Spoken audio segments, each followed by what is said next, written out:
네,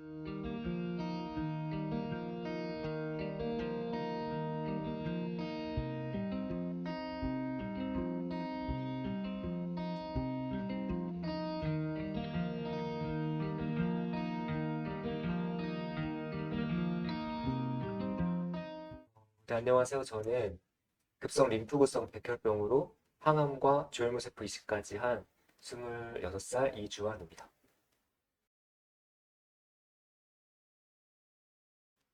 네, 안녕하세요. 저는 주한 씨와 마찬가지로 급성 림프구성 백혈병으로 항암과 이식을 2번 한 29살 전지현입니다.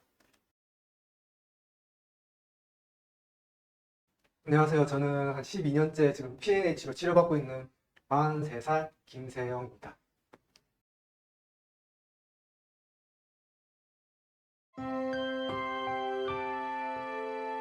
예, 저 먼저 말씀을 드리자면은 저는 그 12년 전쯤에 이렇게 얼굴에 항달기가 있고 그리고 자도 계속 피곤하더라고요. 그래서 병원을 갔는데 PNH라고 이렇게 나오더라고요. 그래서 지금 12년째 계속 정맥 주사도 맞고 그 알약도 먹고 있습니다. 예. 저는 발병 전 증상으로 빈혈처럼 어지러움이 있었고요. 그리고 길 가다가 한번 블랙아웃 된 적도 있거든요. 이게 간염 증상인 줄 알고 좀 마음에 놓고 있었는데 다시 이제 피 검사를 하러 병원에 갔는데 그 다음날에 전화 와서는 입원하라고 하는 거예요. 그래서 그냥 간염이 좀 더 심해졌나 보다 하고 입원을 했는데 그 다음 주에 갑자기 혈액내과 교수님이 오셔가지고 백혈병이다라고 말씀하셨던 기억이 있습니다. 나 이 감기를 언제부터 걸려가지고 지금까지 앓고 있는 거지 생각이 딱 드는 거예요. 어느 순간부터는 하루 지날수록 너무 피곤하고 막 몸 관절 마디마디가 아프고 피 검사를 해봤어요. 근데 이제 검사가 끝났으니까 며칠 뒤에 알려주겠다 해가지고 알겠다고 저 학교로 돌아가려고 하는데 지금 바로 대학병 응급실로 가는 게 좋겠다 해서 또 응급실로 갔어요. 갔더니 이제 백혈병이다 해서 그날 갑자기 저는 이제 백혈병 진단을 받고 환자가 되었습니다. 모든 환우분들께서 그러셨다시피 교수님께서 진단을 해주시는데 이게 다 몰래카메라인 줄 알았어요. 그리고 흔히 백혈병이라고 하면은 드라마 속에서 이제 여자 주인공이 걸리는 병인데 나는 여주급은 아닌데 왜 병에 걸렸는지도 모르겠고 그래서 좀 처음에는 이제 부정을 하다가 절망감이 들었지만 이겨내고 교수님께서 이제 2년 6개월만 치료하면은 97%의 확률로 완치된다고 말씀을 하시더라고요. 그래서 그 말에 희망을 갖고 치료를 시작했습니다. 이제 저는 백혈병이라고 이제 말씀을 하시니까 나 살 수 있는 건가? 이렇게 딱 생각이 들었던 것 같아요. 근데 그리고 제가 학생 회장이었거든요. 그 진단 날에 정말 중요한 행사가 있었는데 바로 병원에 입원하게 되면서 이렇게 말없이 노쇼를 하게 됐어요. 그래가지고 애들 행사는 잘했나 생각도 들고 백혈병이라는 거를 살면서 한 번이라도 생각을 해봤으면은 뭐랄까 좀 걱정이라든지 그런 생각이 들었을 것 같은데 지금 상황에 대해서는 그냥 생각을 했었던 것 같아요. 조금 무덤덤하게. 이게 희귀난치병이라서 정보도 희귀하더라고요. 그래서 정보를 찾았는데 그 약이 5억이 된다. 5억이. 절망적이었죠. 이게 답이 없으니까. 어떻게 뭐 어떤 약이 뭐 몇백만 원이면 어떻게 구해서라도 하는데 그냥 5억이 든다니까. 근데 지금은 그나마 이게 약이 연결되고 이렇게 12년째 살고 있는데 그때 생각하니까 지금도 막 그때 생각이 나네요. 솔직히 이거를 우열을 가린다는 게 좀 힘들긴 한데 이제 저는 척수항암이라는 걸 했었거든요. 그 이제 약간 새우처럼 누워가지고 이렇게 어딘가를 이제 찔러서 좀 3시간 정도 누워 있어라 이렇게 하는 치료였는데 처음 그 바늘이 들어갈 때 그 느낌이 마치 그 물고기 찌를 때 걔네가 이런 기분이 아니었을까 생각이 들 정도로 힘들었다기보다는 좀 가장 느낌이 오묘했던 치료여서 말씀을 드렸습니다. 그런데 저는 치료보다는 그 증상들이 굉장히 힘들었어요. 이게 증상 중에 하나가 그 이게 근육이 이렇게 걸레를 짜듯이 이렇게 하는 게 있어요. 그게 뭐 그 보통의 1부터 10이면 8 정도 이제 임산부가 아기를 낳는 보통이라고 하더라고요. 치료보다는 증상들이 너무 힘들었다. 저도 이제 제일 힘들었던 치료는 척수항암이었는데요. 이게 골수 검사랑은 약간 다른 게 척수항암이 조금 더 깊고 얇게 들어가는 느낌인 거예요. 근데 이게 한 번은 잘못된 적이 있었는지 그거를 하고 나서 한 5초마다 하체가 엄청 간지러운 느낌이 들면서 되게 찌릿찌릿한 거예요. 무슨 전기에 감전된 것 마냥.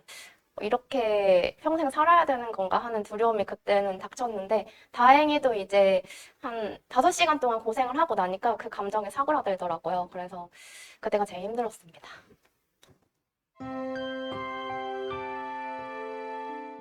저는 ERP라고 기업 운영에 필요한 시스템이 있는데요.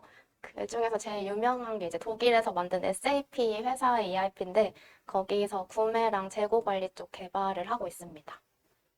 저는 새해 마침표에 천일의 쉼표를 찍다라는 책을 쓴 작가 이주환으로 활동을 지금 하고 있고, 그게 이제 본업이고, 그 부업으로는 공부를 하고 있는 늙은 수험생을 하고 있습니다.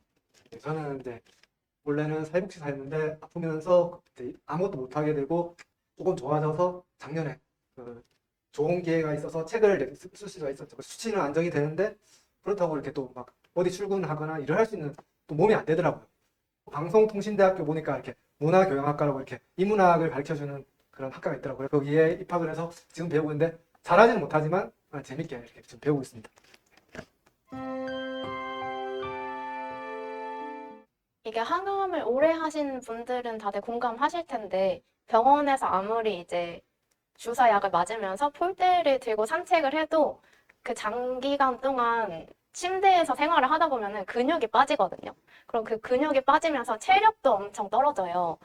그래가지고 이제 항암이 모두 끝나고 나서 무균실에서도 1.5평 남짓한 공간에서 생활을 하고 집에 오다 보면은 동네 한 바퀴도 못 걷는 체력이 든단 말이에요.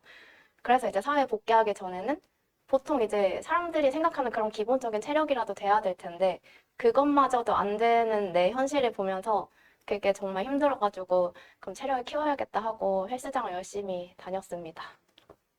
지원님이나 세영님이나 이렇게 업무 같은 거 하시다가 이렇게 거의 다 끝났는데 날아가 버린 그런 기억 있으세요, 혹시?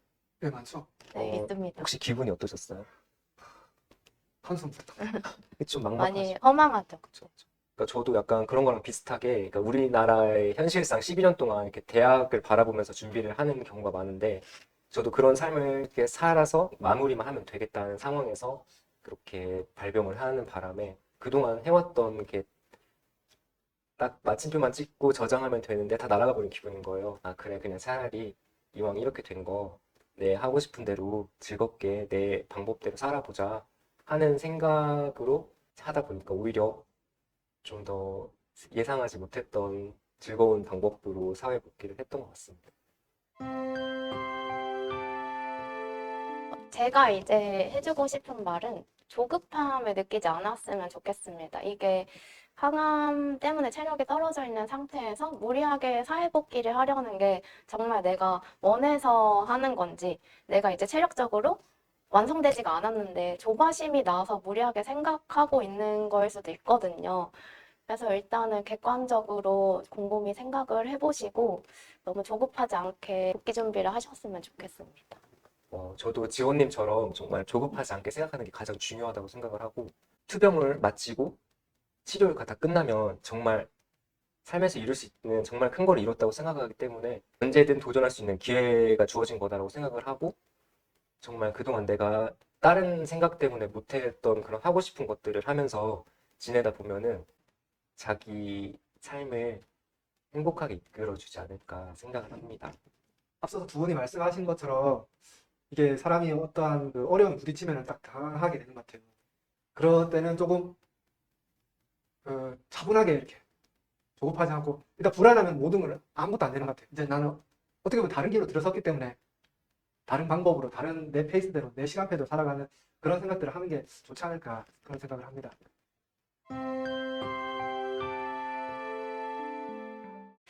아무래도 이제 암 경험이 있다는 거는 그런 항암을 하면은 동반되는 부작용이 있고, 특히 림프구성 백혈병을 이식을 하는데 이식편대 숙주 반응이라는 게 있어요. 그래서 이러한 경험들이 다른 항암하지 않은 사람들보다는 혼자 이제 약점이 될 것 같다는 생각을 해서 다가오는 관계에서도 조금 소극적이게 대하게 되더라고요. 근데 요즘 이제 생각을 바꿔봐서 아니 지금 지구에 60억 명이나 사는데 이 중에 내 짝 한 명은 있겠지라는 마인드로 좀 자신감을 갖고 사는 게 좋을 것 같습니다. 실제로 이제 이 병을 겪고도 연애하시는 분들도 있고 조만간 결혼하시는 분들도 있어서 네, 충분히 극복할 수 있습니다.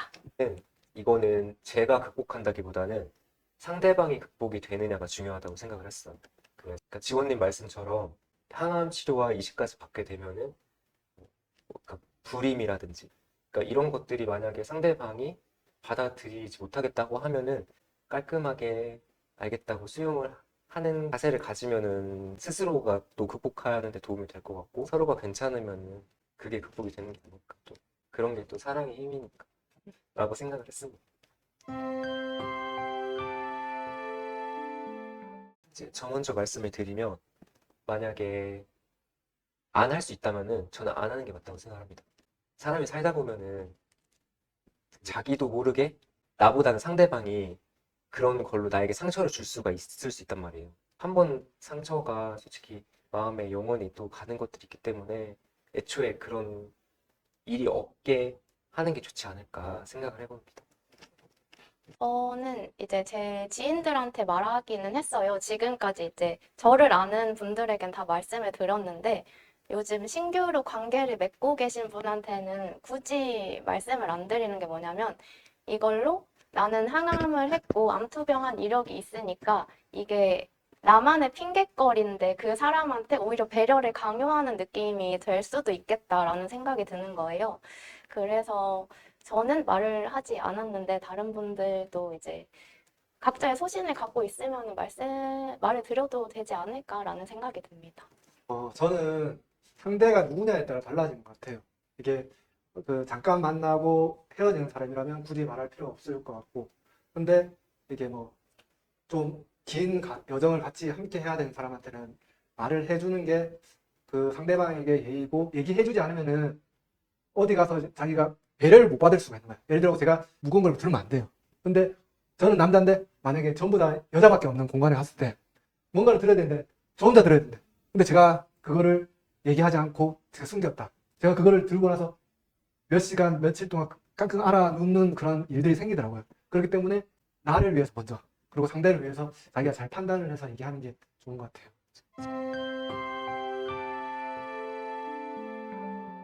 저는 하고 싶지 않은 거는 생각이 안 나고 이것만은 하고 싶다라는 질문에 대답을 하자면 제가 이제 투병 생활을 시작하면서 블로그에 글을 쓰기 시작했는데 그것도 약간 숙제 같은 기분이 들어서 한 달에 한 번 쓰고 그랬거든요.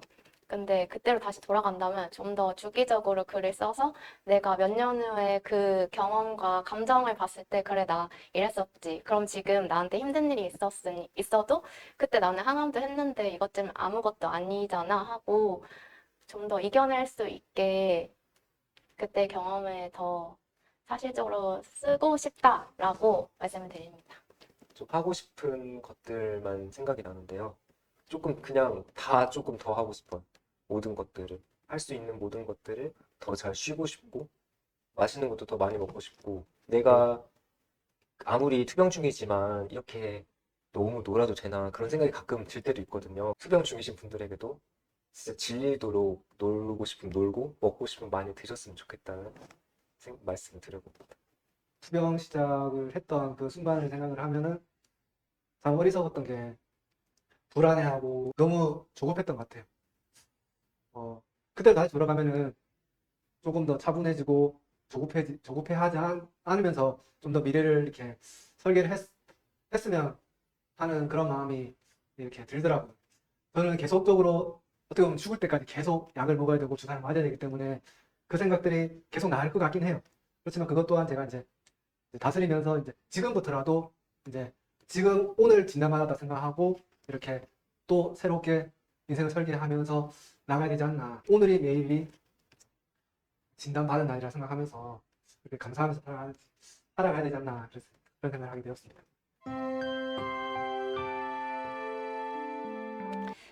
저는 원래 기독교가 아니었는데요. 이제 어머님이 기독교셨어요. 투병 생활을 하면서 엄마가 처음에 읽어주는 그런 성경 구절이나 기도 같은 게 처음에는 듣기 싫었는데 이제 갈수록 듣기 좋아지더라고요. 그리고 실제로 정말 통증으로 힘들 때 엄마한테 어리광 부리듯이 부탁을 하면 언제나 이제 지친 내색을 안 하고 요청에 응해주셨는데 그게 되게 큰 힘이 되었습니다.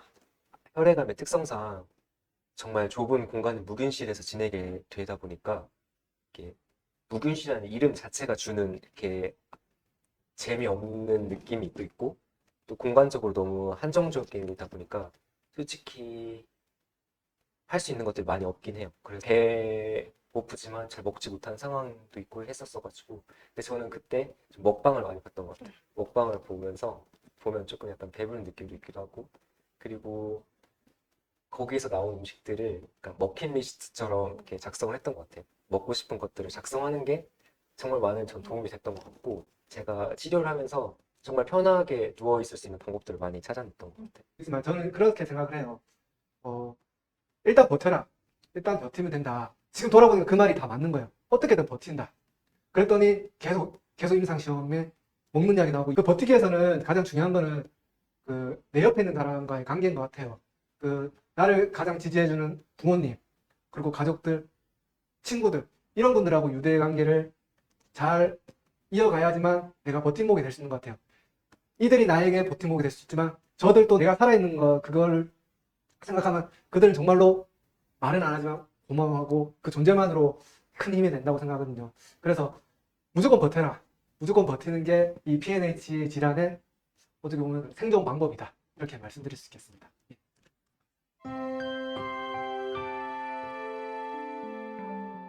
하루는 길을 걷다 그런 생각을 했었어요.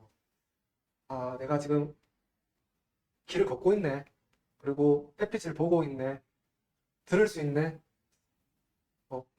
그런 것들이 아플 때는 이게 다 다치게 되잖아요. 모든 신경이 다 아픈 데 집중이 되는데 내가 오늘 일어나서 딱 눈을 떴을 때 아, 오늘 하루가 시작됐네 이런 생각이 들면서 아, 이게 아파본 사람만이 알 수 있는 어떻게 보면 특권? 그러니까 피부로 와닿지 않을 수 있거든요. 안 아프면 사실 돈으로 살 수 없는 게 아닌가 그런 생각이 들었습니다. 네, 저는 투병 전과 후에 가장 달라진 게 그 전에는 새로운 도전을 하기 전에 굉장히 많은 시간 동안 고민을 했어요. 그래서 고민을 하다 보면은 어느새 이제 현실과 타협하게 되고 그래서 도전에 대한 시작을 안 한 적이 굉장히 많았는데 이제는 그 고민에 대한 시간을 확연히 줄어서 그냥 뭐가 됐든 하고 보자라는 마인드로 살게 된 게 굉장히 큰 차이점입니다.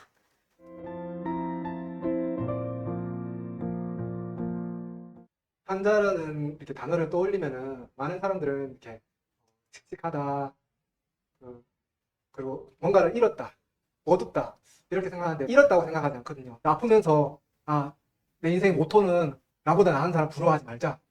그리고 나보다 나은 사람이 나를 봤을 때 내가 못하다고 해서 아, 부끄러워하지 말자. 이런 생각을 하게 되더라고요. 이 질환을 앓고 나면서부터 만약에 제가 아프지 않았다면 그런 생각을 할 수 있었을까? 몸은 비록 튼튼하지 않지만 마음은 튼튼하고 튼튼하다. 이 두 분처럼 극복하지 않았지만 완전히 극복하지 않았지만 매일 극복한다. 이렇게 생각을 하면서 이렇게 살아가거든요. 그래서 질환은 나에게 선물을 주었다. 나와 동행하는 친구다. 이렇게 살아가고 있습니다. 예. 저에게 혈액암이란 이게 육체적으로나 정신적으로 저에게 남긴 상처가 되게 많지만 그럼에도 불구하고 비 온 뒤에 땅이 굳어지는 것처럼 그 투병하는 기간 동안 남은 생에 대해서 좀 더 내실을 다지고 다채롭게 꾸밀 수 있도록 쉬어가는 그런 기간이 아니었나 생각을 합니다. 그런데 저는 이제 그럼 너 다음 생에도 또 백혈병 걸릴래? 이러면은 아니요 라고 말하고 싶습니다.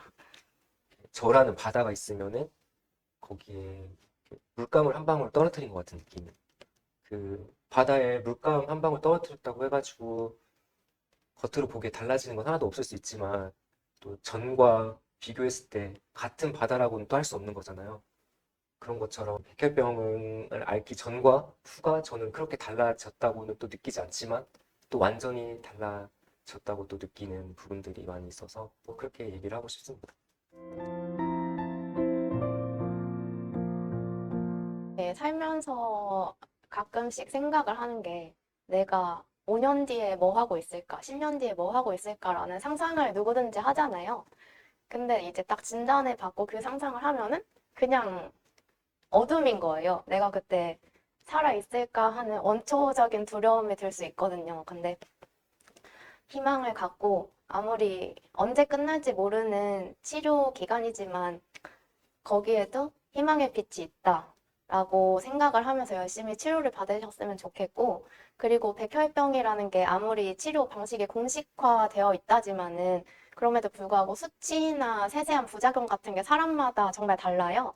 그래서 저는 다른 사람들의 케이스를 찾아보는 것도 물론 좋지만 그거는 별로 추천드리지 않는다고 말씀을 드리고 싶습니다. 저는 뭐 여러분들 다 이렇게 잘하고 계실 거라고 생각하는데 한 가지만 말씀드리겠습니다. 저희 질환은 그 소모성 질환이라고 이렇게 하더라고요. 그래서 그 먹는 거를 이렇게 잘 챙겨 드셔야지만 잘 버틸 수 있다. 버텨야지만 나중에 임상 그 시험이 있을 때 내가 대상자가 될 수 있다. 그것만 이렇게 하나만 염두해 주신다면은 그 지금보다 좀 더 나은 삶으로 그 생활로 이렇게 살아갈 수 있지 않을까 그런 생각을 합니다. 예. 저는 이제 막 진단을 받은 또래 환우들에게 해주고 싶은 말이 있는데요. 이 백혈병, 투병도 지금 당장은 정말 너무너무 아플 것 같고 또 막막하고 그럴 수 있어요.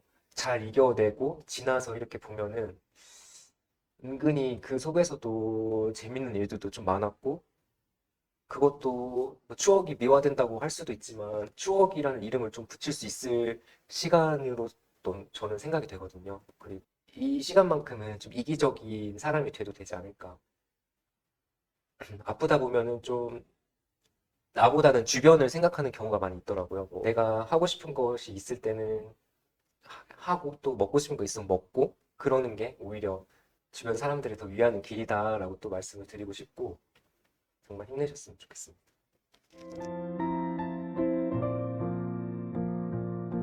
이렇게 두 작가님들과 함께 다른 환우분들께 희망을 줄 수 있는 영상을 찍게 돼서 정말 감사하다는 마음을 드리고 싶고 밥 잘 드시고 힘내셨으면 좋겠습니다. 화이팅!